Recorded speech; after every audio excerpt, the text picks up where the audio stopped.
Welcome to the Kankakee Podcast. I am Andrew McBurney. This is where we talk about the people and places of Kankakee County.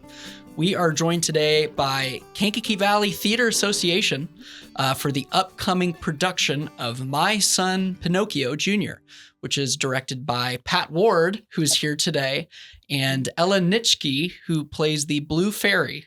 Did I get everything correct? That is correct. Okay, perfect. Good job. Well, thank you. Hello and welcome to the new podcast studio. So, My Son Pinocchio, at the time of this recording, it is next week. It is. I'm guessing by the time it drops, we're going to be pretty much in show week. Where are you guys at? Are you in the thick of stress right now? Is the end near? How are things feeling at rehearsals? We're still in the thick of stress. Okay. Yes. That's how it goes. Yes. And so now being a week out, so when do you start bringing in all of the tech elements? Well, actually, we're going to do costumes tonight. Fun. But then Friday night, we'll start with microphones and lights and sound and the whole 9 yards. Okay, so it's about to get real. So it's about to get real, yes. Okay, so Pat, this is not your first time directing. No, it is not. Nor your first time being a part of any theater production. No. Yeah. Give me kind of a quick bio to your theater career. Well, I was not a theater kid. Really? Actually, my daughter's teacher said, "Hey, she's got a good voice. Let's take her to an audition." I went, "Sure." Yeah. And she did not get a role. So I took her back the next year. And my son was with me, who was only 6. And he said, "I think I might like to do that." But when it was time for auditioning, he got up there and he put his hands behind his back like you do when you're bashful. Well, there was a part for William, the bashful boy. Oh, how about that? He got a role, and I've been doing theater ever since. That's really funny. Yes. So, William the Bashful Boy. What show is that? It was Hans Christian Andersen. Andy Babinski was Hans Christian Andersen. Huh. And I knew so little about it, about what I was doing. I was the curtain puller. And they said, when you hear this music, open the curtains. Well, I didn't know they played it in the overture. That young man sat out there, at that time, 16 was our top age. He sat through a whole overture pretending to sew a ballerina's shoe. Huh. For that whole time. He did a great job. And so that was your first production you were ever a part of. When did you start directing? Oh, it was probably like in the early 2000s. Okay. But I have directed, this is my 40th show. Wow. Okay. Yes. So you made up for lost time. Yeah. Okay. I really have. And what is the last production you were in or involved with in any capacity? Well, the last show that I was in was Matilda. Okay. I was just a pit singer in the back. You have taken no breaks. Oh, no. Yeah. Even the time that I was not on the KVTA board, my granddaughter was in high school. And so I helped with all the productions that they did at the high school and their madrigals group. And they also did show choir. So I helped with all of that. And I'm also on the board of the Country Theater Workshop in Cissna Park. Sure. And so I've done shows there pretty much every year. So I keep busy. Yeah, you sure do. I keep trying. And Ella, tell me about the Blue Fairy. Oh, the Blue Fairy is kind of the perfect mix between Glinda from Wizard of Oz and Tinkerbell from Peter Pan. Gotcha. She's just a sassy little perfect fairy. I mean, and she's wise. And she's very wise. Very wise. A wise fairy. Almost too much so. Okay. Like too much. She likes to consider herself better than everyone else, and she thinks that she's just the perfect little person and she knows everything, and if anyone makes a mistake, then it's not her fault. She didn't do anything. And she's very judgmental over Geppetto, who makes quite a few mistakes in the show. I know real people like this. Oh, yes. Absolutely. Based on true events. Yes. So I'm going to be totally honest. I know I have seen the Disney movie Pinocchio probably a handful of times, but I mean, when I was 5, Sure. It has been a long time.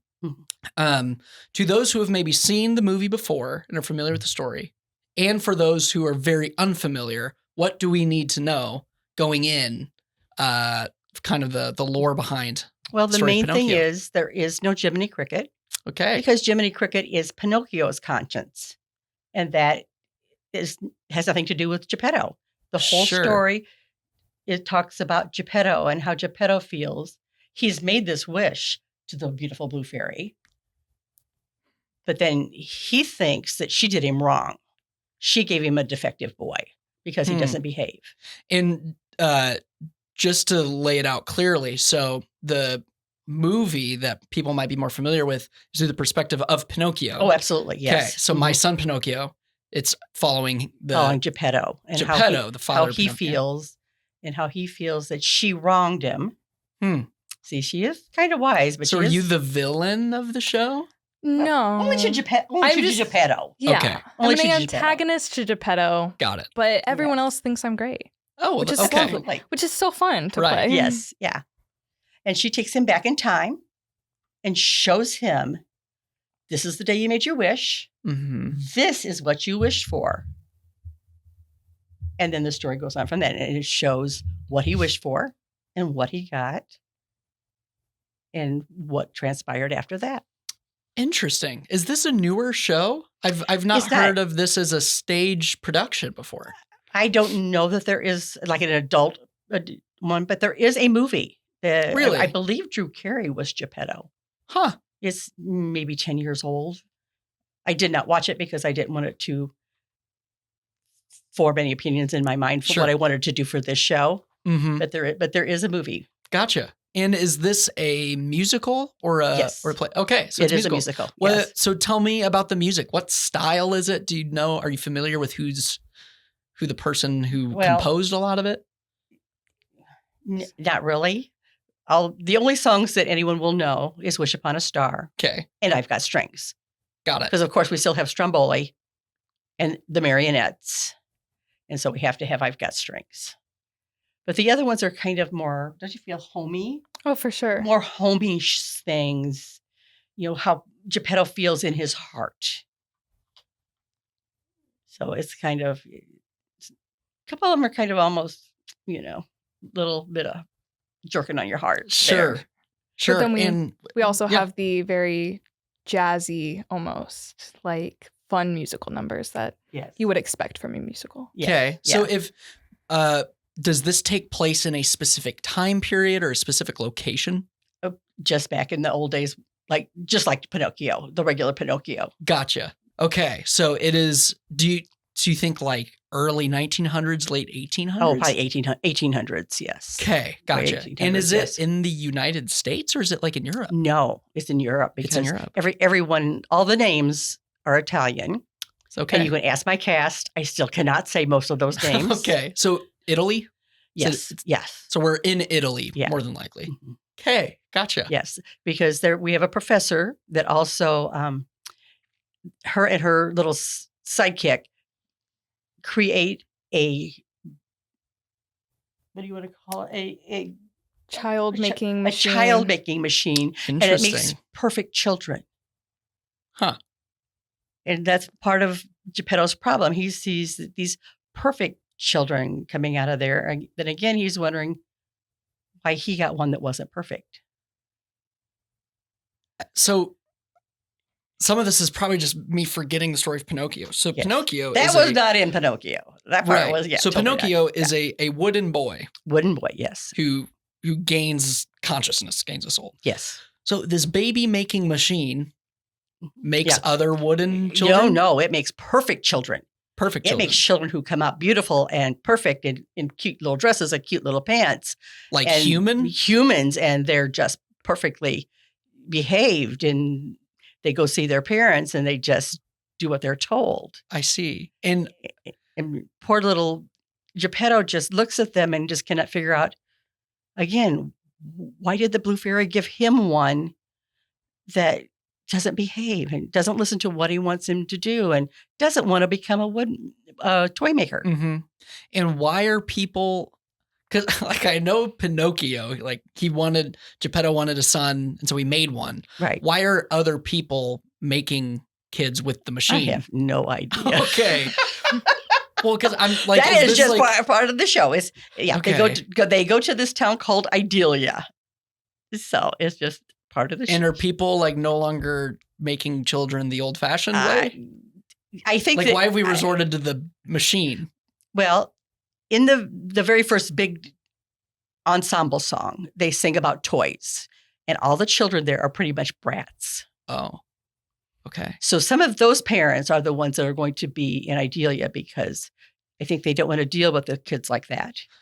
Okay, it's clicking for me. They want perfect. They want perfect. That's why. Okay, got it. So I thought when you mentioned people are getting their kids from a baby making machine, I'm like, is that the only way to get a kid? Why are we? But okay, yeah, we remember it as a children's show. To avoid the bratty kids, we're going to the perfect kid making machine. Got it. It all makes sense to me now. Thank you. Yeah. What is? I mean, I'm assuming there's kind of a lighter tone to the show. It doesn't sound like it's a drama. Mm-hmm. Is it a comedy? Is it family friendly? What? Oh, it's very family friendly. Okay, tell me. Her cohorts, the fairies in training, I think are kind of our comedy relief. They come in and do silly little things and dance around characters. And the one fairy, the other fairies are beautiful and pretty and are their colors. And the other one wears only black, and her name is Sue. And she trips over things, and she does things differently than all the other ones. Mm-hmm. So she always brings all the comedy into the show. Well, because you're mentioning the comedic relief, and then I remember comedic relief characters in junior shows are always just really funny because the kids are typically also really cute. Yeah, So tell me about some of the kids you've got in the cast. Well, how is that? Well, we have little Ashton Lamont as Pinocchio. Okay. He's about, 3'4"? I know he's probably taller than that. How old is he?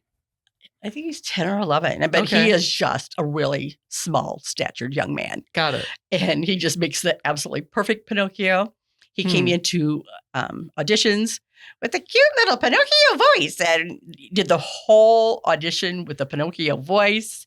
And it was just like, oh my gosh, where did this kid come from? He was just like absolutely perfect. Mm-hmm. We did not have a lot of older boys audition for this show.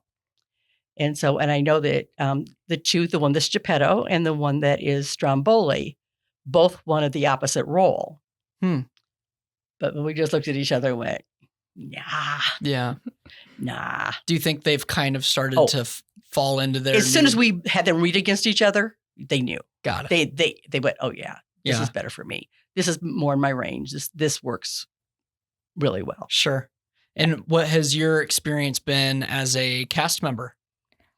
Oh, it's been great.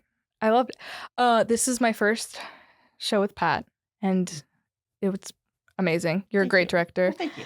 She lets us have free range of our character, let us do pretty much whatever we think the character would do, and then helpful guidance if we do something that's maybe a little too modern. Is the note we get the most often. Yes, absolutely. Too modern. Interesting. Modern. So tell me a little bit more about, like, have you done research into the time period or the country? Like, what are some of the things you're saying, oh, no, that's too modern? No, Andrew, I'm just old.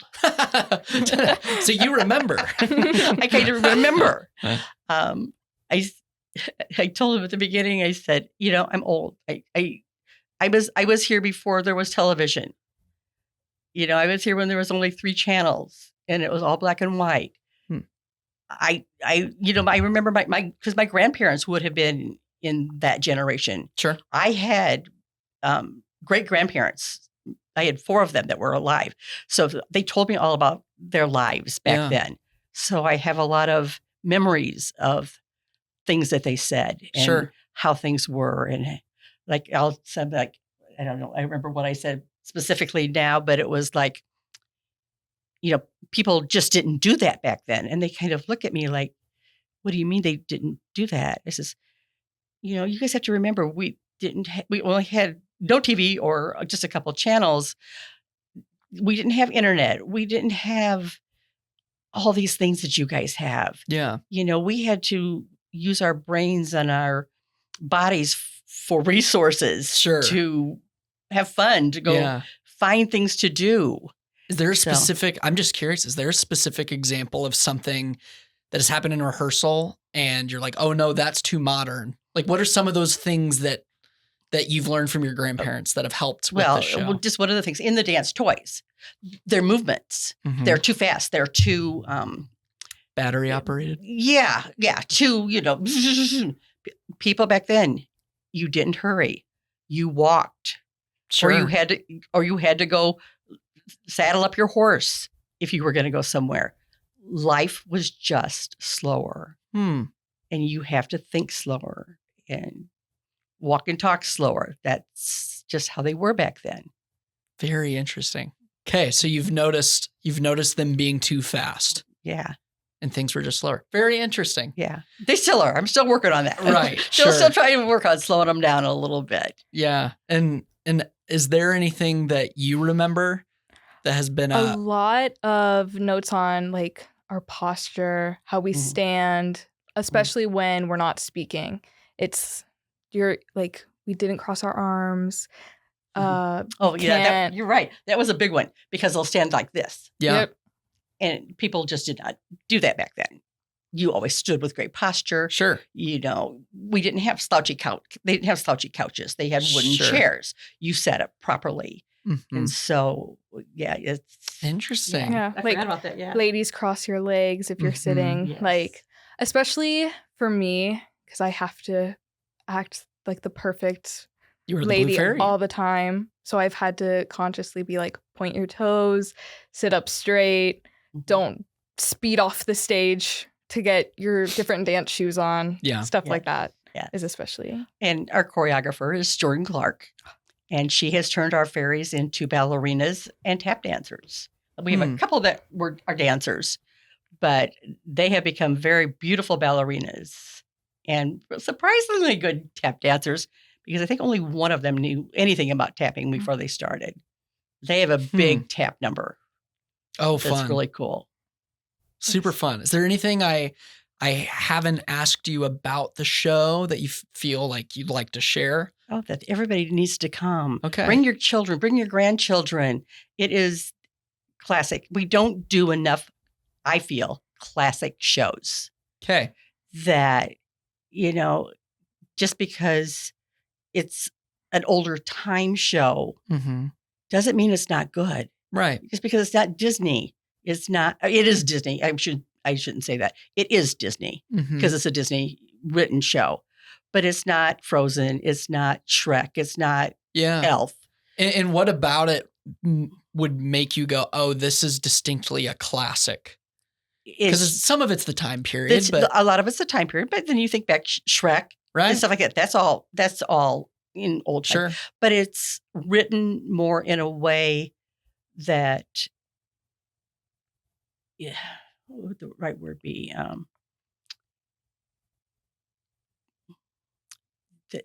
It's just more really. I think I time know what you period. mean. Because if you watch movies that were done in the 60s or the 70s, Yeah. even though they were writing in different time periods, the writing Yeah. was different. People spoke Yeah. differently. Yeah. I want to Yeah. say more eloquently. Yes. It's a wonderful world. Everything is. Or It's a Wonderful just Life. A Wonderful Life. I'm Yes. sorry. It's a Wonderful Life. Yeah. People were just slower and they were thoughtful, and it's just a total different thing. Yeah. We talk about getting children off of iPads and stuff like that to see other things. Mhm. This is something they need to come see. Sure. They need to come see something that's a classic that should stay with them. It still teaches you should not lie. It's still teaching you the basic good things about people. You should not lie. You should honor your mother and father. It's teaching you the good things in life. Sure. And Ella, has there been a really fun, what's been your favorite part of this whole experience thus far? I would say my favorite part, besides just the acting that's so out there and the voice, Sure. besides that, it's the cast for the show is amazing. I have bonded so much with Geppetto, Pinocchio, and the fairies in training. And I knew Pinocchio. I was really close with Pinocchio before this, but I had never met Geppetto before. And a lot of the fairies in training I've been in shows with them, but we have different ages, so the age groups are different. Sure. But I honestly feel like everyone in this cast is friends with everyone in this cast, and especially with those Sure. castmates. I'm really close. Is it Moni, I think? I believe Him so. and his sister are coming down from Moni. Okay. So Have they done anything? not here. Okay. They have up there, but not here. Oh, fun. So yeah, so An it area was nice. premiere. Yeah. Of two young actors. So during our first practice, for some of our first practices, I would go down and do ABC, and then I would all right, all the bees have to move next to somebody you don't know. Oh, fun. So that, because especially the two of them, I just felt like, they needed to be able to meet and fall in love with all the rest of these kids that, like, maybe you and I have known from KVT for a long time. Yeah. And yeah, because they're a bunch of really great kids. And so, and they really enjoyed it. And we had one night, I said, all right, what did you learn about somebody? And a whole bunch of them right, yeah, let me tell you, this person does da-da-da, da-da-da. And it was like, oh, this is so cool. Yeah. Yep. That's one of the best parts about theater as a whole and Yeah. community theater, and especially the youth program. And they'll be friends forever. And yeah, Well, special. Yeah. Well, what do we do now? How do we get tickets? When is it? It is. Give me all the info. I'm gonna make sure that my days and times are right. It is Saturday, November 22nd. There are two shows, one at 2 p.m. and one at 7 p.m. And Sunday, November 23rd, the show is at 2 p.m. You can get tickets at kvta.org or call the box office at 815-935-8510. Call once, call twice, call often. Get a lot of tickets. There you go. You will enjoy the show. And are you also able to get them at the door? Oh, yes. Yeah.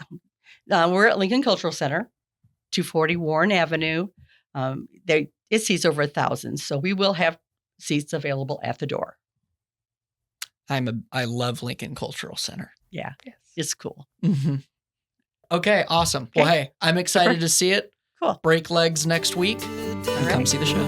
Yeah.